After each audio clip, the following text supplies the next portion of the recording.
Mesdames, Mesdemoiselles, Messieurs, il se fait tard et pourtant j'aurais voulu vous parler, vous entretenir ce soir assez longtemps pour pouvoir vous communiquer un certain nombre d'informations qui me paraissent essentielles. Hélas, je serais bien obligé de me résumer. Mais j'essaierai autant que faire se peut de vous communiquer quand même l'essentiel du thème de ma conférence. Aujourd'hui, en effet, nous devons parler de l'apport de l'Afrique à la civilisation universelle. De quoi s'agit-il? L'Afrique passe pour être un continent fruste qui n'a presque rien apporté à la civilisation. On parle souvent du rendez-vous du donner et du recevoir, en supposant que d'ici là, l'Afrique aura fait ses preuves et que peut-être dans la phase ultime du développement de la civilisation universelle, l'Afrique apportera quelque chose à l'humanité. C'est vraiment renverser le courant de l'évolution et raconter l'histoire à rebours que de concevoir le développement historique de cette façon. Parce que c'est bien le continent africain qui fut à l'origine de tout le développement de la civilisation. Je voudrais seulement saisir trois grandes étapes de cette évolution et m'entretenir avec vous là-dessus. Au tout début donc, maintenant cette question ne se discute plus âprement, mais il y a une trentaine d'années, pour être sérieux, il ne fallait pas considérer que l'Afrique puisse être réellement le berceau de l'humanité. C'était une idée qui paraissait extrêmement saugrenue, et il fallait même faire preuve d'un grand courage intellectuel pour avancer une telle pensée. Depuis, la recherche s'est développée et vous en connaissez les résultats. Nous savons aujourd'hui que l'Afrique est bien le berceau de l'humanité. Mais vous me direz tout de suite que le berceau de l'humanité, on a dit que c'est un berceau à roulettes et qu'il passe d'un continent à l'autre. En fait, ceci est inexact. Ce berceau, on l'a placé au début en Asie pour des raisons bien connues, relevant de la tradition biblique et aussi des apparences.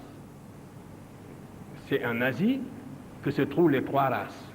On a en Asie des noirs, des blancs et des jaunes, et la tradition biblique aussi plaçait le berceau de l'humanité sur ce continent. De la sorte, les premiers archéologues, tels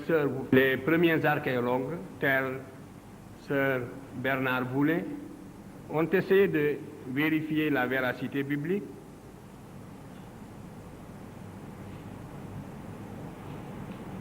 Donc, des fouilles ont été entreprises en Mésopotamie pour montrer que le déluge a bien eu lieu et que la Bible a dit vrai.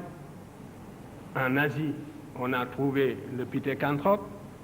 Ces minces éléments ont suffi pour placer le berceau de l'humanité en Asie. Mais dès que la recherche s'est intensifiée, on s'est aperçu que c'est vers l'Afrique plutôt qu'il faut regarder, d'autant plus que des auteurs comme Darwin avaient déjà suggéré cette idée-là. Maintenant, les fossiles et les vestiges trouvés en Afrique ne laissent plus aucun doute sur le fait que l'Afrique est le berceau de l'humanité. Et depuis que le berceau a été placé en Afrique, je vous l'ai dit, il ne l'a plus quitté. Et chaque jour, la recherche dans le domaine de la préhistoire, dans le domaine de l'archéologie préhistorique, prouve que l'Afrique est bel et bien le berceau de l'humanité. 6 spécimens d'hommes, si on peut les appeler ainsi, le terme est relativement impropre pour certains d'entre eux, mais pour nous exprimer d'une façon imagée, disons que 6 spécimens d'hommes sont nés en Afrique, ont vu le jour en Afrique. Les 3 premiers n'ont pas atteint, semble-t-il, dans l'état actuel de la recherche, un potentiel d'expansion suffisant pour sortir de l'Afrique. Mais les 3 autres en sont sortis pour peupler les autres continents. Les 3 premiers sont l'Australopithèque robustus, ce sont des noms barbares, je ne m'attarderai pas sur ces questions-là. C'est donc l'Australopithèque robustus, l'Australopithèque gracile et l'Homo habilis. Ces 3 spécimens, on ne les trouve pas sur les autres continents dans l'état actuel de l'archéologie préhistorique, de la recherche dans le domaine de l'archéologie préhistorique. Mais l'Homo erectus, qui est apparu en Afrique il y a environ 2 millions d'années,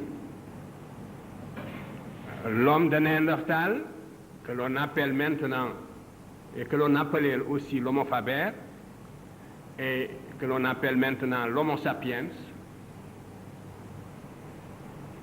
ainsi que l'Homo sapiens sapiens, ces 3 variétés sont sorties de l'Afrique pour aller peupler le reste du monde. L'Homo erectus est sorti de l'Afrique très probablement vers 1 700 000 ans.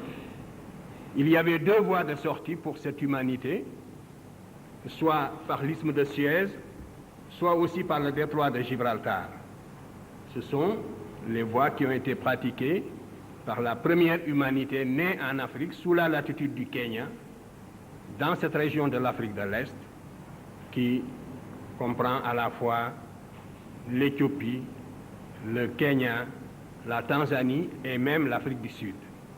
Donc, cette humanité qui est née dans cette région est sortie de l'Afrique par l'isthme de Suez et par le détroit de Gibraltar. L'Homo erectus est entré en Europe il y a environ 400 000 ans.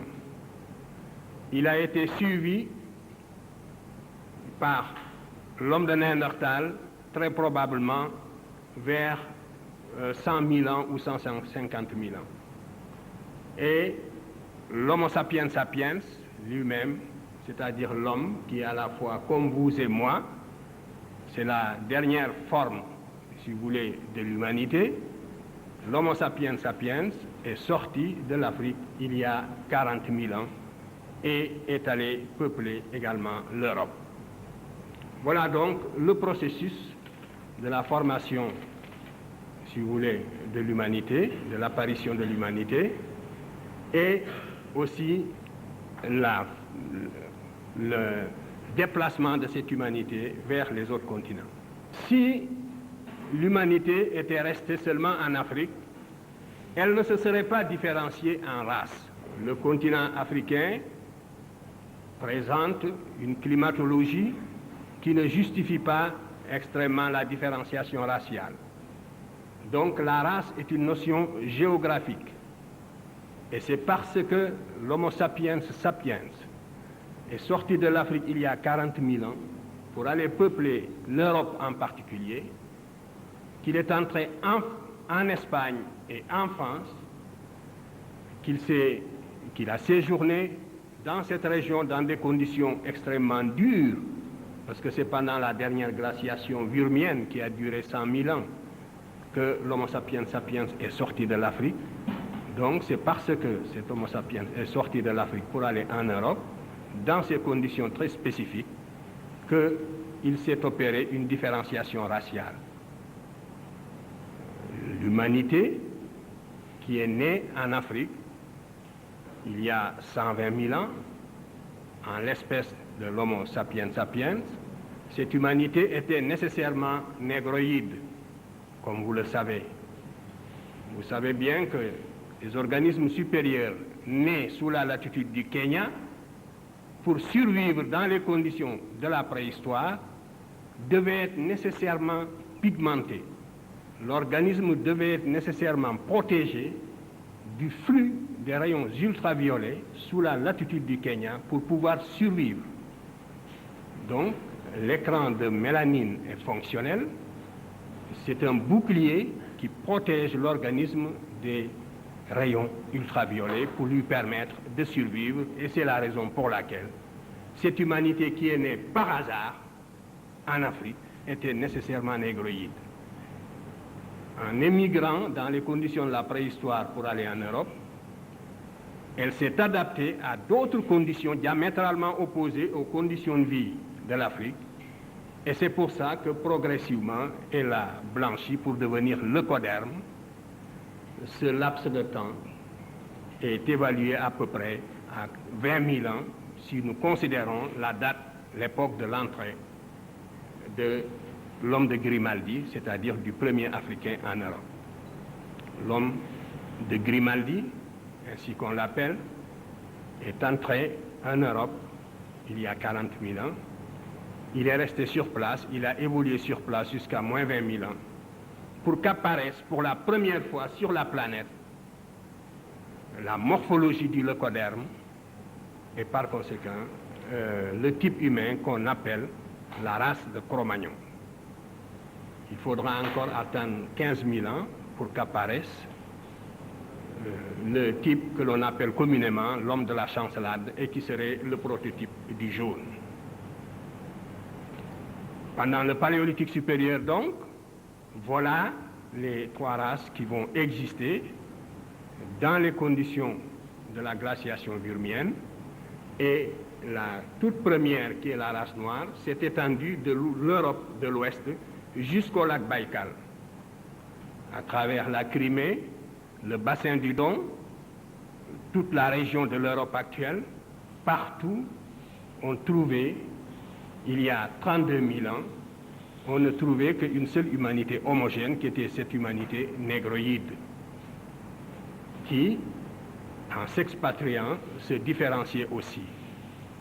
C'est la même humanité aussi qui a fini, vers moins 15 000 ans, qui a traversé le détroit de Bering pour aller peupler également les trois Amériques. Justement, le peuplement de l'Amérique est une confirmation de l'origine monogénétique de l'humanité, parce qu'en Amérique, vous avez toutes les transitions climatiques depuis la Terre de Feu jusqu'en Alaska. Vous avez donc toutes les zones climatiques possibles qui existent. Mais l'Amérique n'a pas connu d'homme fossile. Il n'y a pas, par exemple, en Amérique, ni d'Homo erectus, ni d'Australopithèque robustus, ni d'Australopithèque gracile, ni d'Homo habilis, ni d'Homo erectus.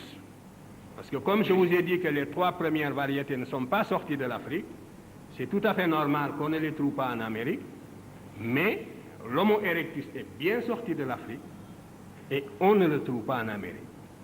De même, l'homme de Néandertal est sorti de l'Afrique et on ne le trouve pas non plus en Amérique.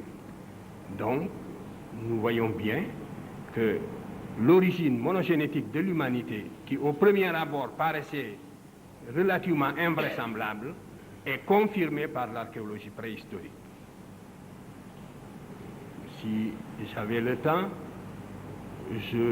j'aurais parlé de la philosophie qui sous-tend les deux thèses qui s'affrontent aujourd'hui dans le domaine de l'hominisation et de la théorie de l'hominisation. Vous savez bien qu'il y a la thèse monogénétique qui s'appuie sur toutes ces données de l'archéologie préhistorique, mais à côté aussi, il y a la thèse polycentrique qui voudrait que certaines conditions étant réunies, la nature ait créé ici un homme jaune, là un homme blanc et ailleurs un homme noir. Cette thèse, qui est aussi la thèse du bon sens, eh bien, elle n'est pas confirmée par les faits d'archéologie préhistorique. Et lorsqu'on y regarde de près, elle est même la plus invraisemblable parce qu'il est extrêmement improbable que la nature, au cours de son évolution, passe 2 fois par le même point. Bref, c'est la thèse monogénétique qui est confirmée. La thèse polycentrique est sous-tendue aussi par des préoccupations, disons, raciales, pour ne pas dire racistes. Tout ce que je vous dis sur l'origine de l'humanité ne doit pas nous inciter à tirer la moindre gloriole, si je puis dire, du fait. Il nous faut seulement considérer que c'est un fait du hasard. Mais si on le perd de vue, on explique l'évolution à rebours que vous disiez, et on enlève l'appétit intellectuel aux chercheurs et aux étudiants. C'est donc le seul intérêt que présente cette thèse, c'est parce qu'elle est conforme à l'évolution réelle, au processus réel d'hominisation, donc elle est conforme à la science, et prendre le contre-pied, c'est donc prendre le contre-pied de la science. Voilà donc l'intérêt surtout qu'il faut attacher à cette théorie de l'apparition de l'homme en Afrique. Vous voyez donc qu'au tout début, par le plus grand des hasards, l'Afrique a vu naître l'humanité et le peuplement du reste du monde s'est fait à partir de l'Afrique. Et les hommes qui sont sortis de l'Afrique ne sont pas sortis de l'Afrique les mains nues. Ce sont des hommes qui sont sortis avec toute leur industrie constituée. L'homme de l'Aurignacien avait inventé une industrie justement.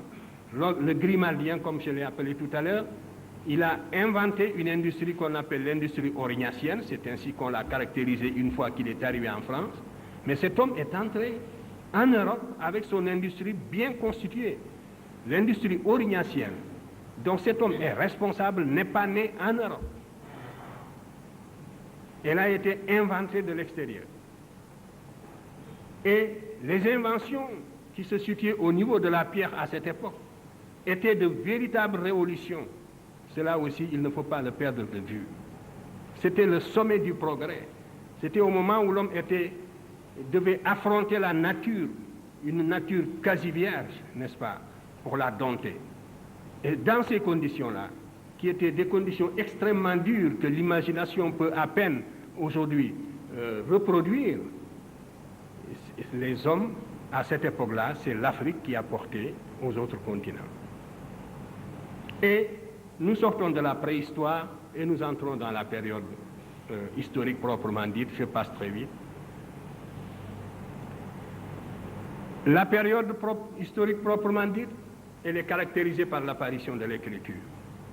Là encore, c'est la vallée du Nil qui devance le reste de l'humanité pour des raisons bien simples. L'évolution de l'Europe était retardée par justement cette fameuse glaciation vurmienne dont je viens de vous parler, qui, ayant duré 100 000 ans, s'étend par conséquent de moins 80 000 à moins 10 000. Voyez. Donc, pendant toute cette période, l'évolution de l'Europe étant retardée, l'Afrique a évolué normalement. L'Afrique a connu seulement des périodes tantôt sèches, tantôt des périodes pluviales. Donc, a évolué selon un rythme relativement normal.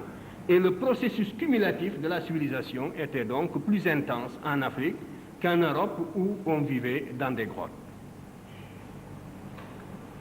Il en résulte tout de même le fait que l'Afrique entre, la première dans la période historique, et dès la fin du 4e millénaire avant Jésus-Christ, l'Afrique invente l'écriture.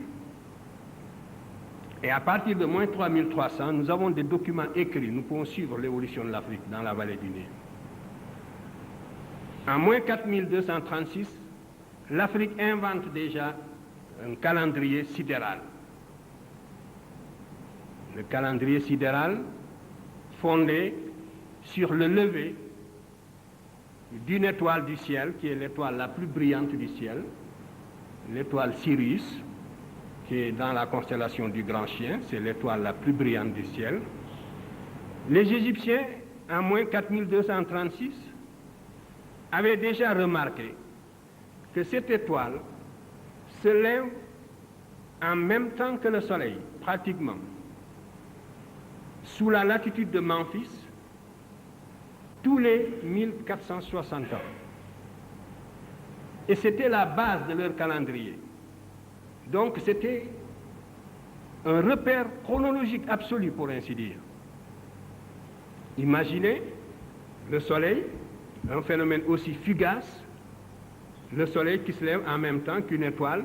Le phénomène ne dure que quelques secondes, à peine moins d'une minute. Et il ne se reproduira plus avant 1460. L'année suivante, si vous regardez, si vous mettez sous la même latitude pour regarder le Soleil et cette étoile en question, vous constaterez qu'il y a un écart d'un quart de jour. Et la deuxième année, vous constaterez qu'il y a un écart d'une demi-journée. Et au bout de 4 ans, vous constaterez qu'il y a un écart d'une journée. Par conséquent, dès moins 4236, les Égyptiens connaissaient l'année bissextile et pouvaient très bien, tous les 4 ans, ajouter au calendrier de 365 jours en quart, donc tous les 4 ans, ajouter un jour pour créer une année bissextile. Mais ils ont préféré, au lieu de rectifier tous les 4 ans, suivre l'évolution du phénomène pendant 1460 ans pour ajouter une année de plus. Et ce calendrier, les Égyptiens y tenaient à tel point que le pharaon avait créé un service spécial pour suivre l'écart à travers le temps entre le calendrier sidéral et le calendrier ordinaire. C'est donc, et nous connaissons, les levées héliaques, n'est-ce pas, qui jalonnent l'histoire égyptienne. Donc, ceci pour montrer que l'Égypte est entrée dans la période historique avec des connaissances astronomiques précises. Et sur ce point, l'unanimité est presque faite pour tous les spécialistes. On sait que l'Égyptien connaissait une méthode de détermination des phases de la Lune qui n'avait rien à voir avec les méthodes qui seront inventées ultérieurement. Et tandis que l'Égyptien avait ainsi maîtrisé dès la plus ancienne époque les mouvements du ciel, en Mésopotamie, les observations étaient extrêmement nombreuses, mais la Mésopotamie n'a jamais réussi, quoi qu'on ait dit sur l'astronomie mésopotamienne. Il aurait été plus correct de parler de l'astrologie mésopotamienne. Bien que des observations nombreuses aient été faites et des observations pertinentes, la Mésopotamie n'a jamais pu avoir un calendrier régulier ou digne de ce nom. Vous savez qu'en Mésopotamie, il y a eu les éphémérides et que presque jusqu'à la fin de l'histoire mésopotamienne, le roi ajoutait, quand l'année, n'est-ce pas, quand l'écart était très grand, de temps en temps, on ajoutait un 13e ou un 14e mois. Et on a été obligé, vers la basse époque, d'inventer les éphémérides pour essayer de voir les périodes de levée, les dates de levée, par exemple, d'apparition de la Lune. Dans le domaine proprement scientifique, c'est également déjà sous l'Ancien Empire, en tout cas sous Djoser, en 2778 déjà, tous les éléments technologiques de la civilisation égyptienne étaient en place. Qu'il s'agisse de la médecine, qu'il s'agisse de la mathématique, la géométrie, comme l'algèbre ou la trigonométrie, qu'il s'agisse de la mécanique ou de l'architecture, tous les éléments technologiques de la civilisation égyptienne étaient déjà en place sous la 3e dynastie. Je vous montrerai tout à l'heure le pharaon de cette époque, qui a justement un type africain affirmé, et c'est sous ce pharaon que vivait le grand savant polyvalent que les Grecs avaient divinisé et qui s'appelle Imhotep. Et on pense que Imhotep était à l'origine de la plupart des inventions du temps de Djoser. C'est de cette époque également que date la pierre de taille, l'architecture en pierre de taille. Concernant les mathématiques égyptiennes, il faut dire que la géométrie égyptienne était une géométrie rigoureuse, aussi par opposition à la géométrie mésopotamienne. Nous avons un papyrus qui est très connu, qui est le papyrus Rind, où le scribe a recopié des textes plus anciens remontant justement à l'Ancien Empire, comme il l'a dit lui-même. Nous avons également le papyrus de Moscou, où il y a des exercices mathématiques d'un très haut niveau qui donnent une idée précisément des connaissances mathématiques que les Égyptiens avaient assimilées et qu'ils vont ensuite transmettre aux Grecs, lesquels Grecs seront Pythagore, d'abord Thalès de Milet, Pythagore, Platon lui-même, Eudoxe et bien d'autres. Et surtout Archimède aussi. Nous verrons tout à l'heure les problèmes qui sont traités dans le papyrus Rind. Donc je ne vous en parlerai pas deux fois. Mais si nous prenons le papyrus de Moscou, il y a deux types de problèmes qui sont traités et qui donnent une idée du niveau d'abstraction mathématique atteint par l'Égyptien, parce qu'on a l'habitude de dire que la mathématique égyptienne était une mathématique empirique et que seule la Grèce a fait la théorie, C'est absolument inexact et vous ne trouverez jamais une telle affirmation sous la plume précisément d'un savant grec d'époque, encore moins sous la plume de ces savants-là même qui étaient allés s'initier en Égypte. Vous ne le trouvez pas chez Pythagore, puisque nous n'avons pas une seule ligne de Pythagore, rien du tout. Vous ne le trouverez pas chez Thalès.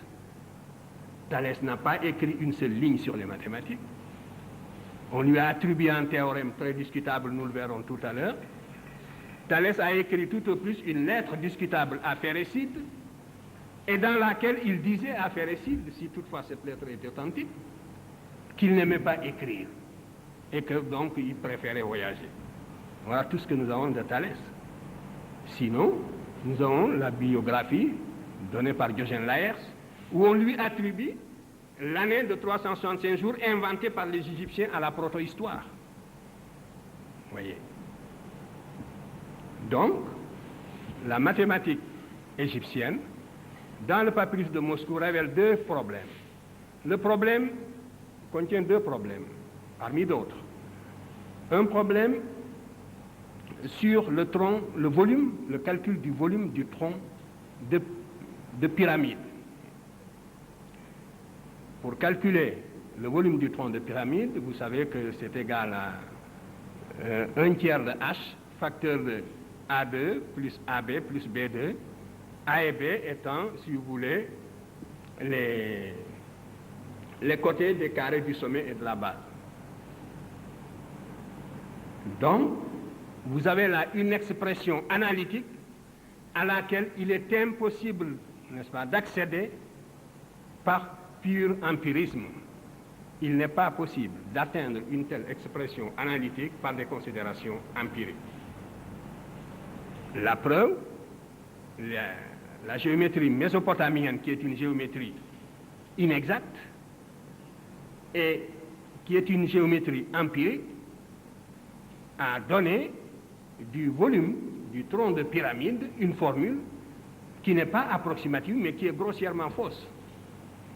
Par exemple, la mathématique mésopotamienne donne le volume V égale H sur 2 et non pas sur 3, facteur de A2 plus B2 et le terme AB est oublié. Donc c'est une formule qui est tout simplement inexacte. Et voilà l'exemple d'une mathématique empirique. Et il en est de même, le même papyrus contient le problème, donc un autre problème, qui est l'exercice numéro 10, qui porte sur le volume de la sphère.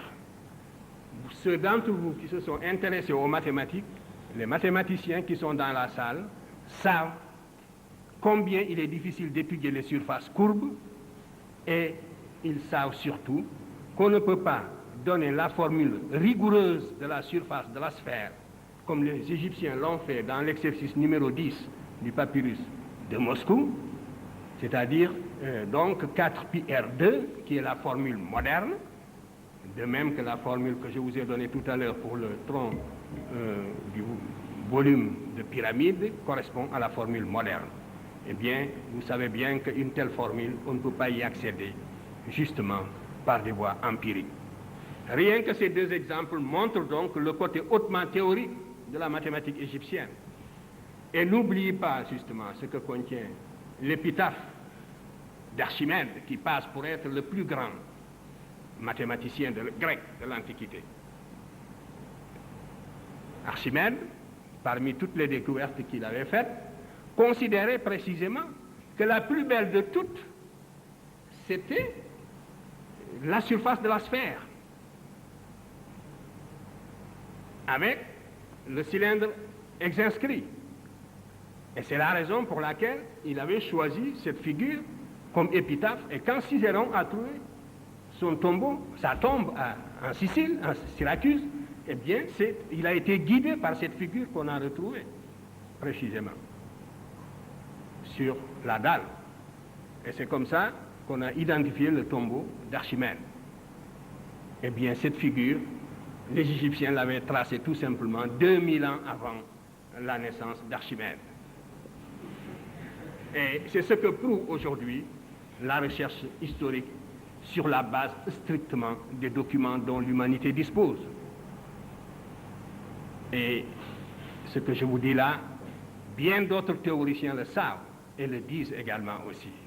Il y a des chercheurs de bonne foi répartis dans le monde qui reconnaissent ces faits, mais ces faits ne sortent pas des laboratoires. Donc le sens un peu de cette conférence, c'est aussi de vous mettre au courant de tout ce qui est acquis depuis longtemps, mais qui, faute de vulgarisation, reste justement dans les bibliothèques. Il en est de même de l'arithmétique égyptienne. Les Égyptiens avaient inventé ce que nous pourrions considérer aujourd'hui dans nos calculs comme une table de logarithmes, c'est-à-dire une décomposition des fractions. Des fractions de numérateur 2 sur n. Mais n étant un nombre impair. Et donc, ils partent de 2 sur 3 jusqu'à 2 sur 101. Et cette décomposition, 2 sur 3 jusqu'à 2 sur 101, et ils les décomposent en une série de fractions de numérateurs égales toujours à l'unité. Une somme donc de fractions de numérateurs égales à l'unité. Et ces décompositions devaient permettre aux Égyptiens de faire toutes sortes de calculs, si vous voulez, en arithmétique.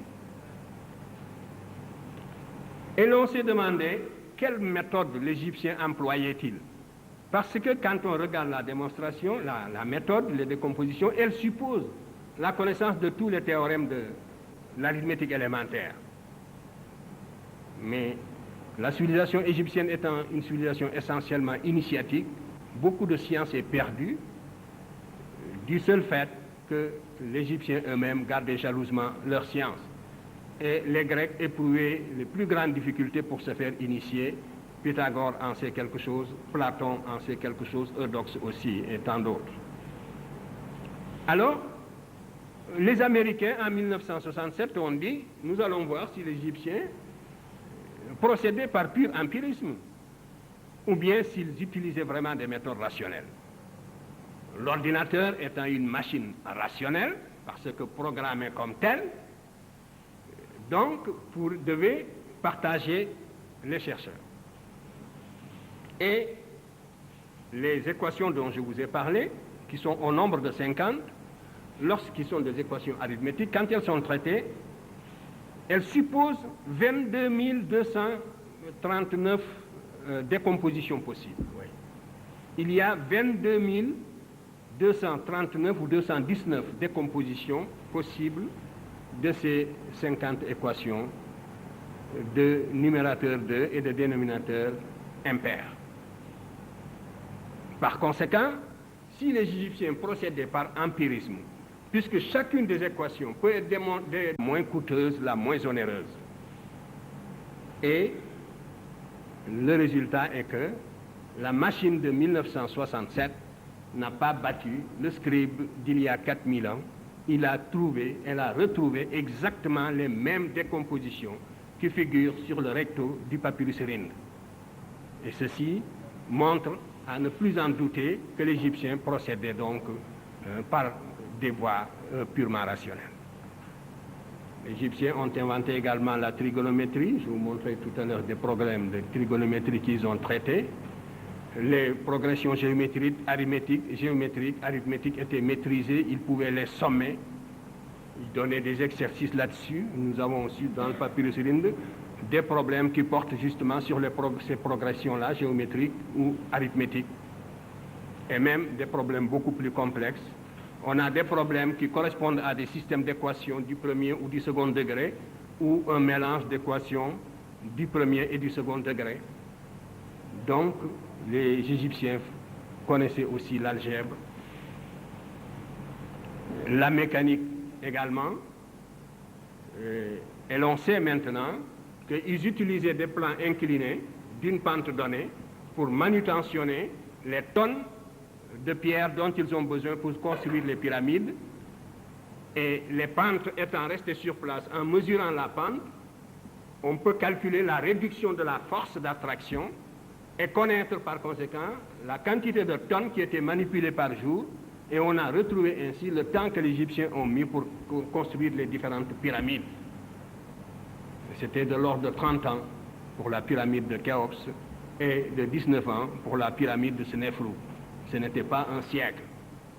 Et ceci sur des données mathématiques très précises. Et on sait également que les Égyptiens étaient de grands spécialistes en médecine. La médecine était tellement spécialisée qu'il y avait, selon le témoignage même d'Hérodote, des médecins uniquement pour les yeux, d'autres pour les maladies de l'estomac, et ainsi de suite. Et il y avait aussi des généralistes et d'autres qui sont, si vous voulez, qui ne s'occupaient que des maladies, qui étaient des spécialistes de la guérison psychologique. Ce qu'on aurait pu appeler aujourd'hui les thérapeutiques spéciales, par exemple, qu'on utilise dans certains hôpitaux psychiatriques. Les Égyptiens connaissaient ces méthodes. Le traité du papyrus Smith, dont nous ne possédons hélas qu'une partie, montre que l'Égyptien était arrivé au niveau d'une véritable science en ce qui concerne la chirurgie osseuse. Et c'est dans le papyrus Smith que le cerveau a été désigné pour la première fois dans toute la littérature scientifique et médicale de l'Antiquité par son vrai nom, et c'est aussi la première fois que l'on a essayé, avant Broca pour ainsi dire, d'identifier les différentes fonctions du cerveau, c'est-à-dire les lésions du cerveau en liaison avec les paralysies que ces liaisons vont produire aux différentes parties du corps. Donc, tout cela montre que l'Égyptien avait atteint un niveau scientifique extrêmement élevé dès l'Antiquité. Ce niveau de la civilisation égyptienne ne concernait pas seulement les sciences exactes, il concernait également aussi les arts. Je vous ai dit que l'architecture en pierre de taille remonte à la 3e dynastie. L'art a influencé l'art égyptien, a influencé l'art grec, à n'en pas douter. Le canon pictural est le même, et on le retrouvera tout à l'heure, et ainsi de suite.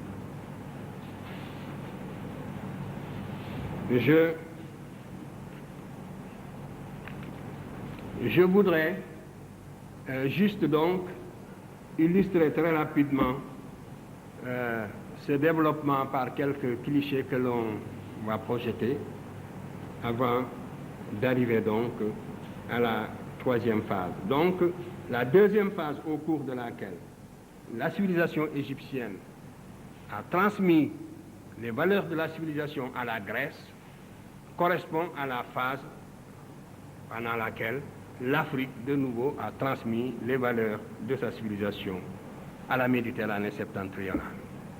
Donc, vous voyez, une première période, c'est la période préhistorique. L'humanité naît en Afrique et sort de l'Afrique pour peupler les autres continents. Donc, ensuite, nous entrons dans la période historique. L'Égypte développe une civilisation dont elle transmet les valeurs à la Grèce, qui à son tour les transmet à l'Occident. Un mot seulement sur les savants qui ont été en Égypte pour s'initier. Le premier en date, c'est bien sûr Thalès. Au VIe siècle avant Jésus-Christ, Thalès est allé en Égypte. Lorsqu'on parle de Thalès qui fait des arpentages, n'est-ce pas, et des mesures devant la grande pyramide, c'est vraiment une idée grotesque. Il faut ignorer presque tout de la civilisation égyptienne pour pouvoir soutenir des légendes de ce genre. Mais ce qui est sûr, c'est que Thalès est allé en Égypte et puis qu'il s'est initié, n'est-ce pas, à la science égyptienne. Et à cette époque-là, la Grèce était à l'état fruste. Il ne faut pas l'oublier. La science égyptienne est née, justement, sous la protection de l'État. Elle s'est développée au service de l'État parce qu'elle était indispensable pour la maîtrise de la nature dans la vallée du Nil. Donc la science était une tradition africaine, égyptienne. Par contre, toute la tradition grecque s'opposait à l'innovation, il ne faut pas l'oublier. Pythagore, Socrate est mort en buvant la ciguë, et vous savez qu'on l'avait soupçonné tout simplement de s'écarter de la morale de la cité et d'adopter donc des idées universalistes qui risquaient de saper les bases institutionnelles de la cité grecque. La Grèce, même celle de Platon, n'a jamais dépassé le cadre d'une cité. L'Égypte avait créé, l'Afrique avait créé pour la première fois un État-territoire groupant plusieurs cités, avec des institutions particulières, avec une toute autre philosophie politique, qui s'oppose point par point à l'individualisme septentrional hérité des steppes eurasiatiques. Donc, c'est Thalès qui va d'abord en Égypte, qui s'instruit de la mathématique égyptienne et qui a introduit la géométrie en Grèce.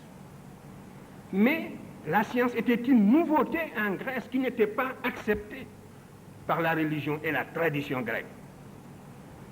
La société la plus intolérante de l'Antiquité jusqu'à la Révolution populaire, jusqu'au triomphe des plèbes, c'est la société grecque. Étudier les structures sociales et la répression féroce de tous les novateurs. Anaximandre a failli, Anaxagore a failli être tué. C'est parce qu'il était l'ami de Périclès, et c'est Périclès qui l'a sauvé de justesse. Aristote s'est enfui, il a failli être tué. Platon s'est enfui, il a failli être tué. Socrate a été tué. Voilà la société grecque et son attitude à l'égard de ses savants. L'innovation philosophique, l'innovation scientifique, on n'en veut pas. Ce sont des notions étrangères aux structures sociales grecques. Jusqu'à la Révolution. L'élément porteur d'avenir de la société grecque, ce n'était pas son aristocratie. C'était la plèbe, les sans-feu ni lieu, qui n'avaient aucun droit, qui vivaient à l'extérieur des cités, qui par conséquent devaient conquérir le droit de cité par la force,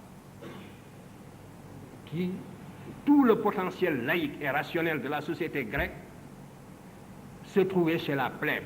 Et c'est avec la montée des plèbes que la société grecque s'est laïcisée dans les conditions que l'on sait et sur lesquelles je ne peux pas m'étendre, mais tout ceci pour dire donc